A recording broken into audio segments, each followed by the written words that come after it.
Assalamualaikum warahmatullahi wabarakatuh dan salam sejahtera. Saya, Azruniza binti Yusof, akan membentangkan satu kajian bertajuk Amalan Terbaik Pengetua Cemerlang dalam Meningkatkan Kecemerlangan Sekolah Menengah di Negeri Perlis.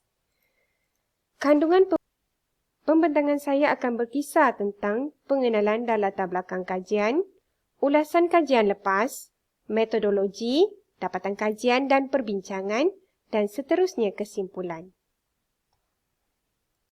Seperti yang kita ketahui, sekolah memerlukan pengetua sebagai penggerak dan penunjuk arah kepada jiwa-jiwa yang terdedah dengan pengaruh globalisasi dan digital sehingga merubah kehidupan masyarakat dunia. Di mana kehadiran globalisasi ini telah memberikan impak yang positif dalam bidang pendidikan namun tidak dinafikan kesan buruknya. Akses yang mudah kepada hiburan dan porno telah menjadikan gejala negatif tersebut dominan di luar batasan moral masyarakat, sukar dipintas bahkan sukar untuk ditapis. Sekaligus ini menjadi cabaran kepada pengetua. Masyarakat meletakkan harapan tinggi dalam melahirkan masyarakat berilmu, berkualiti, berkemahiran dan bermoral kepada sekolah kerana sekolah merupakan ejen penting untuk pembinaan generasi masa hadapan, di mana pengetua didapati mempunyai pengaruh terhadap hubungan guru dan keberkesanan pengajaran dan pembelajaran. Amalan kepimpinan pengetua yang baik dapat menentukan kejayaan sekolah. Antara inisiatif anjakan kelima transformasi pendidikan negara ialah untuk memastikan kepimpinan berprestasi tinggi ditempatkan di setiap sekolah. Namun pada hakikatnya, 55% daripada semua pengetua atau guru besar yang ada pada hari ini tidak pernah mengikuti latihan persediaan atau induksi baik sebelum atau semasa mereka berada dalam tempoh 3 tahun pertama sebagai pengetua atau guru besar. Jadi, isu yang timbul di sini ialah ada pengetua yang cemerlang dan ada pengetua yang kurang cemerlang atau tidak mencapai prestasi seperti yang diharapkan. Melalui kajian BT Salwana, Ahmad Basri, Ramli dan Muhammad Sani pada tahun 2010 telah mendapati bahawa ada pengetua yang berjaya mewujudkan budaya ilmu namun ada juga yang sebaliknya. Begitu juga dengan pengisian jawatan pengetua cemerlang. Daripada 26 orang calon yang dipertimbangkan dalam fasa pertama pada tahun 1995, hanya 8 orang pengetua yang telah dilantik sebagai pengetua cemerlang secara khas untuk penyandang, sehingga tahun 2011 hanya 198 orang pengetua cemerlang yang dilantik. Seterusnya, kajian lepas hanya memfokuskan kepada gaya kepimpinan, iaitu amalan kepimpinan transformasi dan amalan kepimpinan instruksional, dan kurangnya kajian amalan pemimpin cemerlang dalam usaha meningkatkan kecemerlangan pelajar. Objektif kajian yang telah digariskan adalah mengenal pasti amalan terbaik pengetua cemerlang dalam meningkatkan kecemerlangan pelajar dan juga mengenal pasti amalan komunikasi berkesan pengetua cemerlang bagi memastikan guru melaksanakan tugas yang diamanahkan.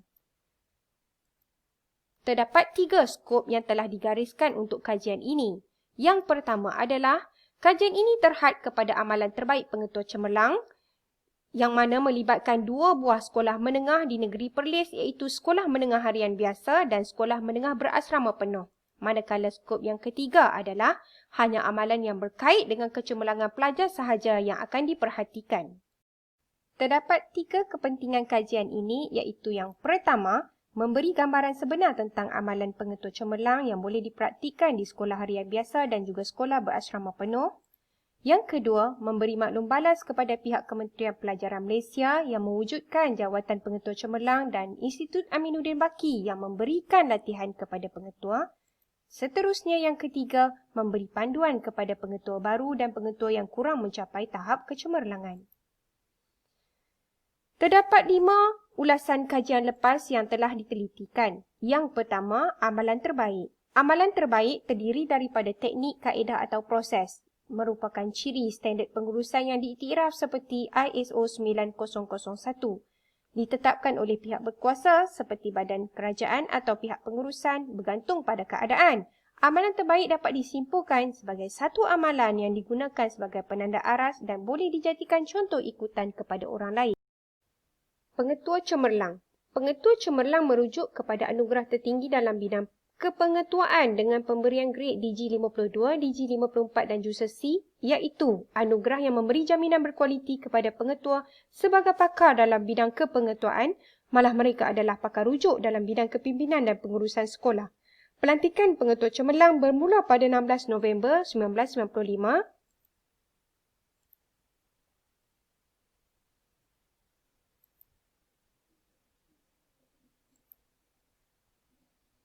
Amalan terbaik pengetua cemerlang.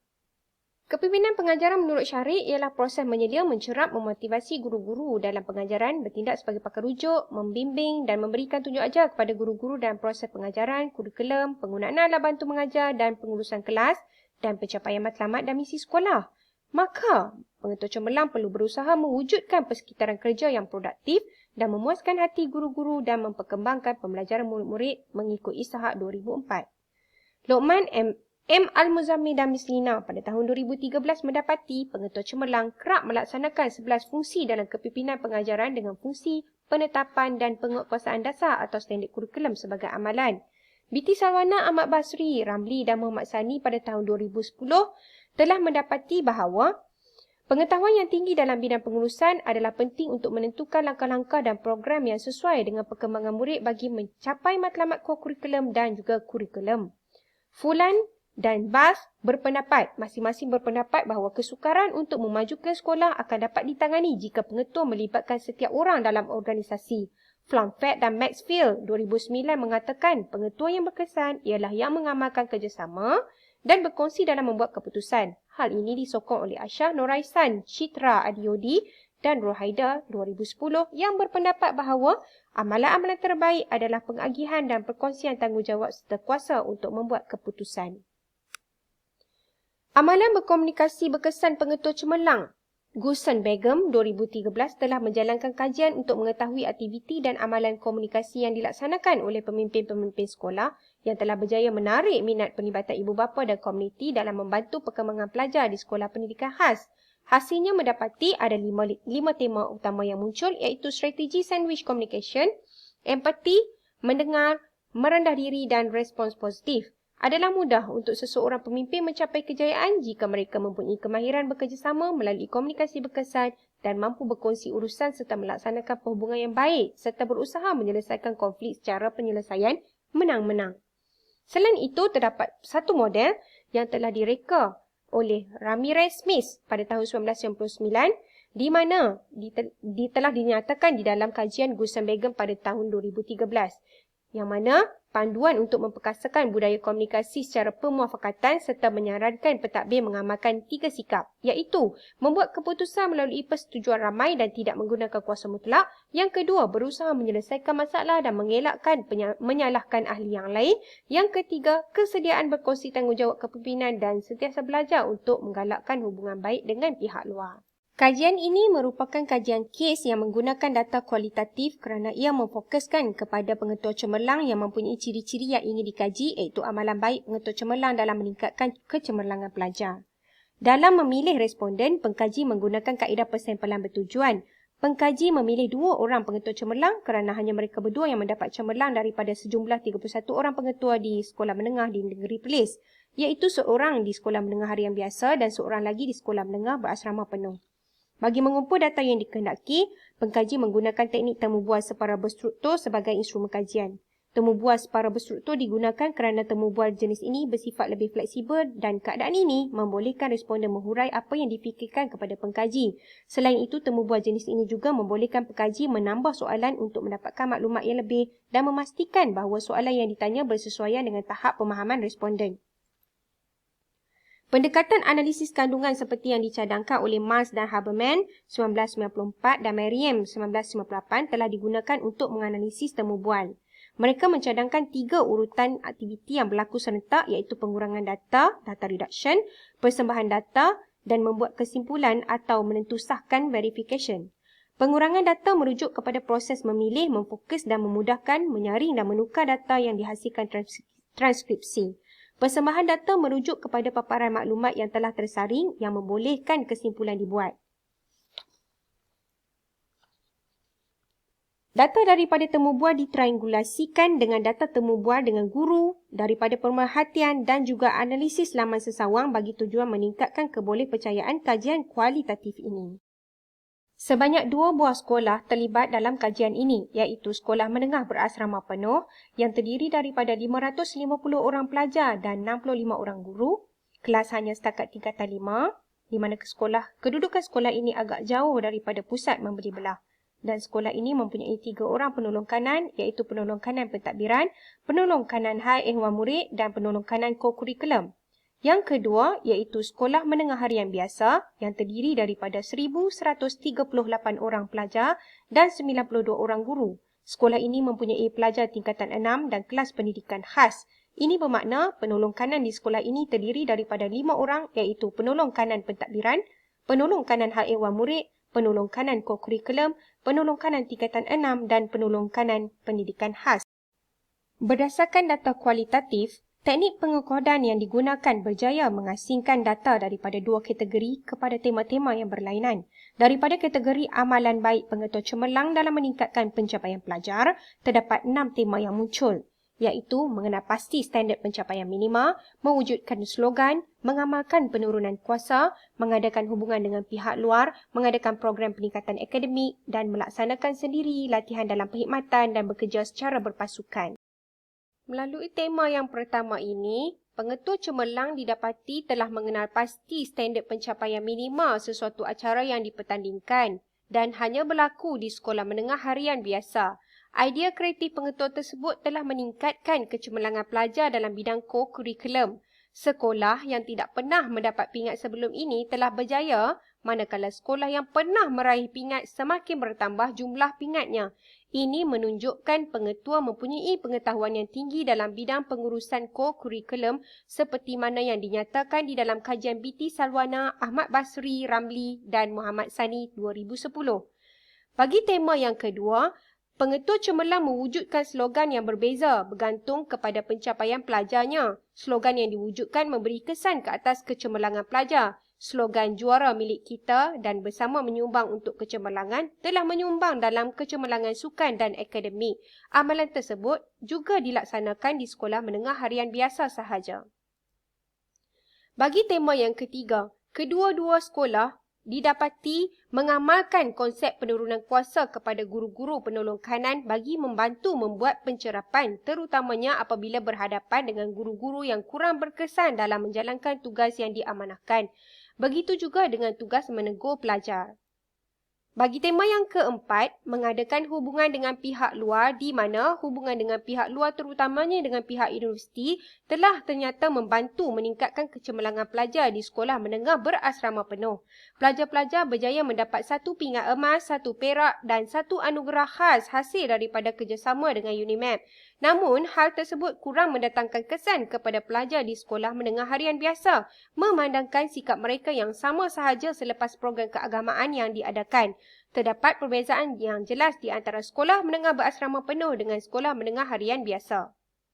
Manakala tema yang kelima, kedua-dua sekolah mempunyai program peningkatan akademik yang sama dari segi pelaksanaannya, cuma berbeza dari segi namanya, di mana sekolah menengah berasrama penuh menamakan program peningkatan akademik mereka sebagai make-up iaitu menjana kecemerlangan akademik pelajar, manakala sekolah menengah harian biasa menamakannya sebagai mantap iaitu meningkatkan akademik pelajar.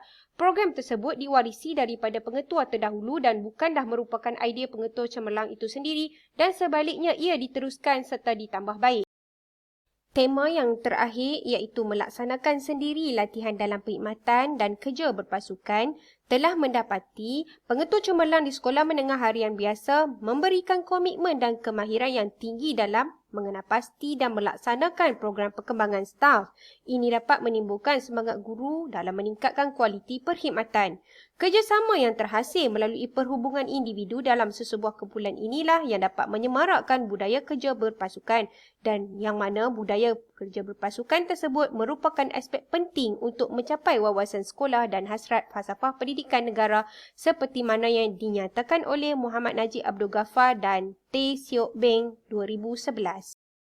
Seterusnya, bagi kategori amalan komunikasi berkesan pengetua cemerlang, kajian ini telah berjaya mengesan 4 tema.